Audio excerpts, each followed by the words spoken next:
If you've ever looked at a brand like FLUTTERWAVE and wondered, how did they get here? How did a company from Nigeria end up being trusted by businesses across the world, processing billions in transactions? The answer isn't what most people think. It's not the funding, it's not the press. It is the brand strategy. And today, I'm going to break it down completely. The positioning, the messaging, the trust building, and the gaps I would fix if they were my client. So if you're building a brand in Africa or trying to go global, this is a must watch. It is a requirement for you to watch. Don't skip this video.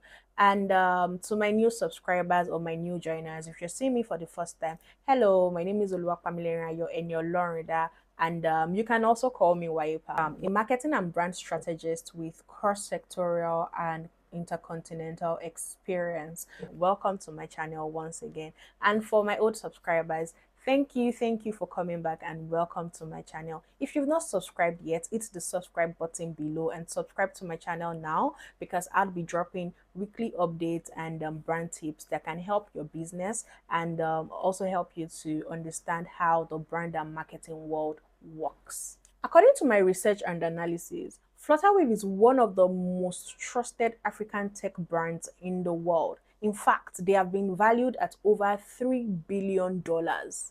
They've processed billions in transactions. They've expanded across Africa and into international markets. But here's the question nobody is asking.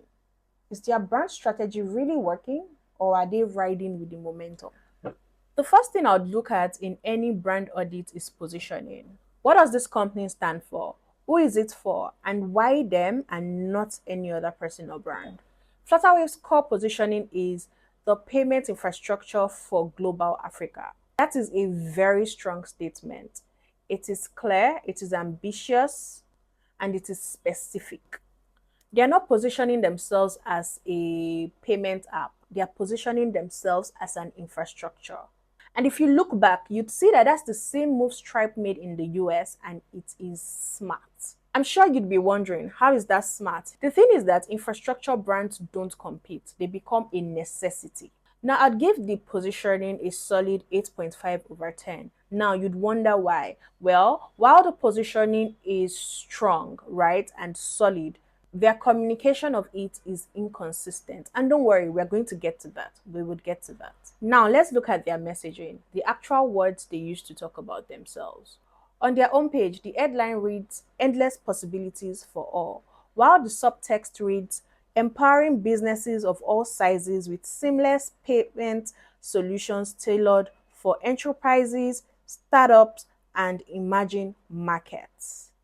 Here's the problem. The subtext is doing the work that the header should be doing. Endless possibilities for all can as well be an inspiration. The truth is, it sounds big, but it says nothing. The moment a visitor reads the subtext, emerging markets, startups, enterprises, that is when they finally understand what it is that FLUTTERWAVE does. This is a hierarchy problem. Your headline should stop the scroll and your subtext should close the sale. And right now, those two, they're reversed. Now let's compare that to Stripe's financial infrastructure to grow your revenue, or Paystacks modern online and offline payments for Africa. You see, Paystacks messaging is specific. It tells you who it's for and where it works. The problem I can see with FLUTTERWAVE's messaging is that they're trying to serve everybody at the same time. I mean, it's fine to have a diverse market, right? They're trying to serve developers, business owners, and consumers. No issues with that. But what is your forward message? So for the messaging, it needs to be segmented clearly, and a primary audience needs to be selected so that you're not speaking to everybody at once. They're speaking to one person at a particular time.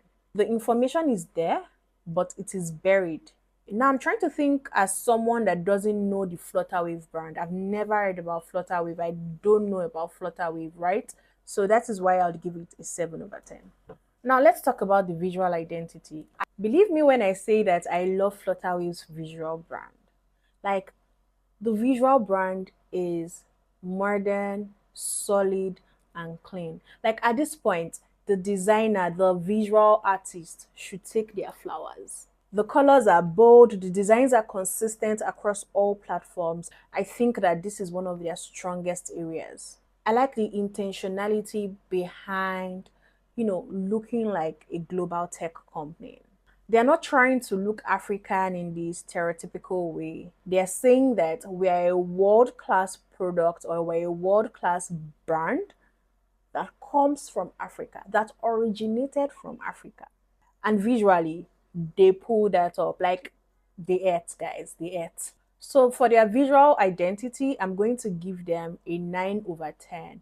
I mean, for their consistency, being modern and globally credible, 9 over 10. Now, for their trust strategy, this is where it gets interesting. I mean, trust is everything in payments, especially in the African market where fintech skepticism is real.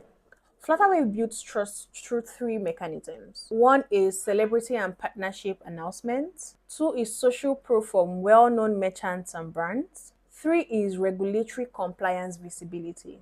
They are bold about their licenses. They talk about their licenses, and it sort of gives them an edge in the fintech space also and to their customers.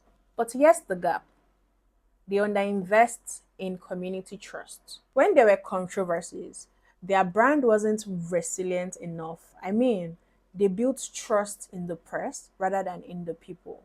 And the truth is that on the long run, the brands that survive criticism and crisis are the ones that the customers are able to defend. So for this, I'm going to give a 7 over 10 because there's a strong institutional trust, but there's a very weak community trust.